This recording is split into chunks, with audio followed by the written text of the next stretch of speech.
মধ্যপ্রাচ্যের আকাশে আবারও যুদ্ধের কালো মেঘ ঘনিয়ে এসেছে। কয়েক মাস আগেও যখন অনেকে মনে করেছিলেন ইরান ও যুক্তরাষ্ট্রের মধ্যকার উত্তেজনা হয়তো ধীরে ধীরে কমে আসবে, ঠিক তখনই নতুন করে শুরু হয়েছে সংঘাতের এক ভয়ঙ্কর অধ্যায়। সামরিক হামলা, পাল্টা ক্ষেপণাস্ত্র আক্রমণ, হরমুজ প্রণালী নিয়ে হুমকি এবং বিশ্ব অর্থনীতিতে অস্থিরতা, সব মিলিয়ে পরিস্থিতি এমন এক জায়গায় পৌঁছেছে যেখানে একটি ভুল সিদ্ধান্ত পুরো অঞ্চলকে বড় ধরনের যুদ্ধে ঠেলে দিতে পারে। আর এই উত্তেজনার কেন্দ্রবিন্দুতে রয়েছে যুক্তরাষ্ট্র, ইরান ও ডোনাল্ড ট্রাম্পের বিতর্কিত নীতিগুলো। ঘটনার সূত্রপাত হয় যখন মার্কিন বাহিনীর ইরানের কয়েকটি গুরুত্বপূর্ণ সামরিক স্থাপনায় বিমান ও ক্ষেপণাস্ত্র হামলা চালায়। ওয়াশিংটনের ভাষ্য অনুযায়ী এই হামলার উদ্দেশ্য ছিল ইরানের সামরিক সক্ষমতাকে দুর্বল করা এবং তেহরানকে একটি নতুন শান্তি চুক্তি দিতে বাধ্য করা। তবে ইরান এদিকে সরাসরি আগ্রাসন হিসেবে বিবেচনা করে এবং দ্রুত পাল্টা প্রতিক্রিয়া জানায়। তেহরান দাবি করে যে তারা কুয়েত, বাহরাইন এবং জর্ডানে অবস্থিত মার্কিন সামরিক লক্ষ্যবস্তুতে ব্যালিস্টিক ক্ষেপণাস্ত্র ও ড্রোন হামলা চালিয়েছে। মুহূর্তের মধ্যেই মধ্যপ্রাচ্যের আকাশ পরিণত হয় উত্তেজনা ও অনিশ্চয়তার এক নতুন যুদ্ধক্ষেত্র। এই সংঘাতের পর যুক্তরাষ্ট্রের প্রতিরক্ষামন্ত্রী পিট হেগসেথ আরও কঠোর অবস্থান গ্রহণ করেন। তার বক্তব্য ছিল, মার্কিন ঘাঁটিগুলোতে হামলা কোনোভাবেই মেনে নেওয়া হবে না এবং যুক্তরাষ্ট্রের আত্মরক্ষার অধিকার রয়েছে। তিনি দাবি করেন, ইরানের ক্ষেপণাস্ত্র ও ড্রোন হামলা একটি লাল রেখা অথবা একটি রেড লাইন অতিক্রম করেছে। তার মতে, যদি এখনই কঠোর জবাব না দেওয়া হয় তাহলে ভবিষ্যতে মধ্যপ্রাচ্য যুক্তরাষ্ট্রের মিত্র দেশগুলো আরও বড় হুমকির মুখে পড়বে। শুধু তাই নয়, তিনি ইরানের ক্ষেপণাস্ত্র ও সামরিক সক্ষমতাকে দীর্ঘমেয়াদে ধ্বংস করার প্রয়োজনীয়তার কথা উল্লেখ করেন। অনেক বিশ্লেষকদের মতে এই বক্তব্য ইঙ্গিত দেয় যে ওয়াশিংটন হয়তো আরো বড় সামরিক অভিযানের প্রস্তুতি নিচ্ছে। তবে যুদ্ধের সবচেয়ে বড় প্রভাব সবসময় যুদ্ধক্ষেত্রে সীমাবদ্ধ থাকে না, এর প্রভাব ছড়িয়ে পড়ে বিশ্ব অর্থনীতির প্রতিটি স্তরে।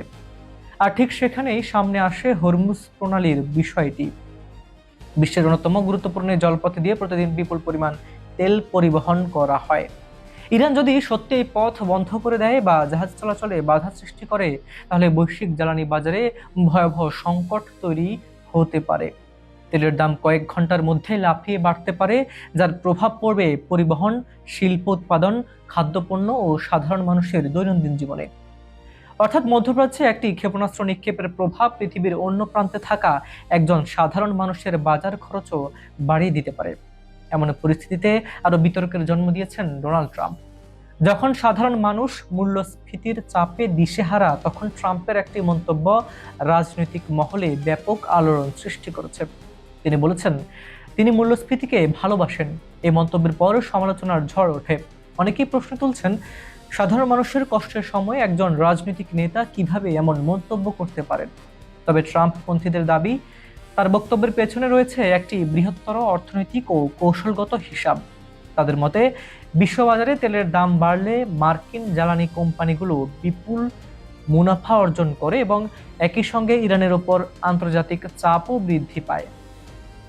ফলে অর্থনৈতিক চাপকে একটি ভূরাজনৈতিক অস্ত্র হিসেবে ব্যবহার করার সুযোগ তৈরি হয়। অন্যদিকে সমালোচকরা বলছেন, এই ধরনের নীতি সাধারণ জনগণের স্বার্থের বিরুদ্ধে যায়।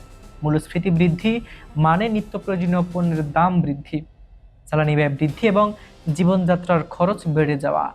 তারা মনে করেন, কর্পোরেট মুনাফার জন্য যদি সাধারণ মানুষের কষ্টকে উপেক্ষা করা হয়, তাহলে সেটি দীর্ঘমেয়াদী রাজনৈতিক ও সামাজিক অস্থিরতা তৈরি করতে পারে। বিশেষ করে নির্বাচনের আগে এই ধরনের অবস্থান ট্রাম্পের জন্য বড় রাজনৈতিক ঝুঁকি হয়ে দাঁড়াবে। এদিকে আন্তর্জাতিক মহলে উদ্বেগ বাড়ছে। জাতিসংঘ সহ বিভিন্ন আন্তর্জাতিক সংস্থা পরিস্থিতি নিবিড়ভাবে পর্যবেক্ষণ করছে। তাদের আশঙ্কা, যদি বর্তমানে উত্তেজনা আরো বৃদ্ধি পায়, তাহলে এটি শুধু ইরান ও যুক্তরাষ্ট্রের মধ্যে সীমাবদ্ধ থাকবে না, মধ্যপ্রাচ্যের অন্যান্য দেশও এতে জড়িয়ে পড়তে পারে। ইতিহাস বলে, এই অঞ্চলে ছোট একটি সংঘর্ষ অনেক সময় বৃহৎ আঞ্চলিক যুদ্ধে পরিণত হয়েছে। আর যদি সেই যুদ্ধে একাধিক পরাশক্তি জড়িয়ে পড়ে, তাহলে এর প্রভাব হবে বৈশ্বিক। সব মিলিয়ে বিশ্ব এখন এক অনিশ্চিত মোড়ে দাঁড়িয়ে আছে। একদিক রয়েছে সামরিক শক্তির প্রদর্শন, আর অন্যদিকে রয়েছে অর্থনৈতিক চাপ এবং রাজনৈতিক হিসাব নিকাশ। কেউ জানে না আগামী কয়েকদিনে কি ঘটে যাচ্ছে। যুক্তরাষ্ট্র কি আরো বড় হামলা চালাবে?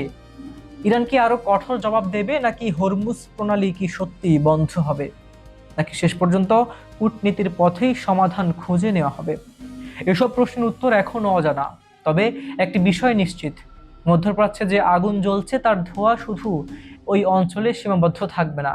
এর প্রভাব পৌঁছে যাবে বিশ্বের প্রতিটি দেশে, প্রতিটি অর্থনীতিতে এবং কোটি কোটি সাধারণ মানুষের জীবনে। তাই এখন পুরো বিশ্বের দৃষ্টি নিবদ্ধ রয়েছে মধ্যপ্রাচ্যের দিকে, কারণ আগামী কয়েকটি সিদ্ধান্ত হয়তো নির্ধারণ করে দেবে বিশ্ব রাজনীতির পরবর্তী অধ্যায়। ভিডিওটি ভালো লাগলে লাইক দিন এবং এমন গুরুত্বপূর্ণ আন্তর্জাতিক খবরের আপডেট সবার আগে পেতে চ্যানেলটি এখনই সাবস্ক্রাইব করে বেল আইকনটি চেপে রাখুন। বিজ্ঞাপন বা প্রমোশনের জন্য ডেসক্রিপশনে দেওয়া নাম্বারে যোগাযোগ করতে পারেন। আজ এই পর্যন্তই। আমি হাবিবুর রহমান ঈশান আজকে এখানে বিদায় নিচ্ছি। দেখা হচ্ছে খুব শীঘ্রই নতুন কোনো বিশ্ব কাঁপানো ইস্যু নিয়ে। ততক্ষণ পর্যন্ত সবাই ভালো থাকুন, সুস্থ থাকুন। আল্লাহ হাফিজ।